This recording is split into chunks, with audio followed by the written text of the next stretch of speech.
সুপ্রিয় দর্শক, আশা করি আপনারা সকলেই ভালো আছেন। আমি চন্দন কুমার, সবাইকে স্বাগতম জানাচ্ছি রুরাল সানপাওয়ারের পক্ষ থেকে। আপনারা দেখতে পাচ্ছেন সম্মানিত কাস্টমার সোলার পাম্প নিয়ে সাথে দাঁড়িয়ে আছেন।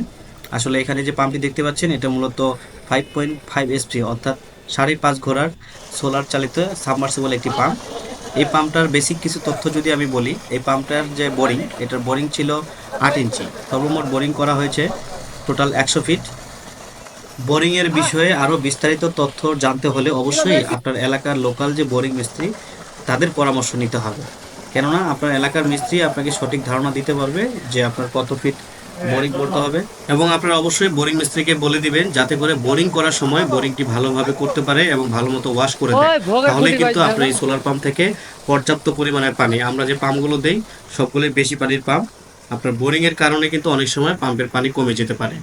সুপ্রিয় দর্শক, আপনারা হয়তো অনেকেই জানেন যে সোলার প্যানেল পরিবেশের জন্য একটি টেকসই এবং পরিবেশ বান্ধব সমাধান।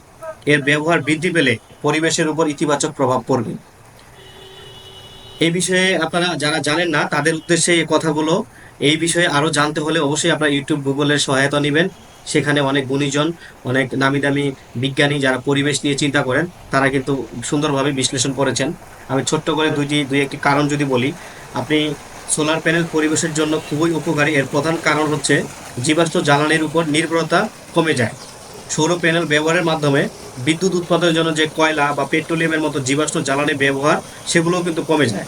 এর ফলে কি হয়, বায়ুমণ্ডলে কার্বন ডাই অক্সাইডের মতো যে ক্ষতিকারক গ্রিনহাউস এই গ্যাসের নিঃসরণ কিন্তু কমে যায়। আপনার জীবাশ্ম জ্বালানি ব্যবহার করে বিদ্যুৎ উৎপাদন করলে বায়ু দূষণ এবং জল বা পানি দূষণ হয়ে থাকে, কিন্তু সোলার প্যানেলের ব্যবহার করলে এই ধরনের দূষণ থেকে মুক্তি পাওয়া যায়। এই কথাগুলো এই কারণে বললাম, একটি সোলার পাম্প স্থাপন করলে শুধু আপনি উপকৃত না, আপনার প্রতিবেশী যারা আছেন তারাও কিন্তু উপকৃত হন। সুপ্রিয় দর্শক, এই বিষয়ে যদি আরো কারো বিস্তারিত জানার আগ্রহ থাকে অবশ্যই আপনারা ইন্টারনেটের সাহায্য নেবেন, সেখানে কিন্তু আরো বিশ্লেষণ করে বোঝানো হয়েছে। আজকে এই পর্যন্তই। সবাই ভালো থাকবেন, সুস্থ থাকবেন। ধন্যবাদ সবাইকে।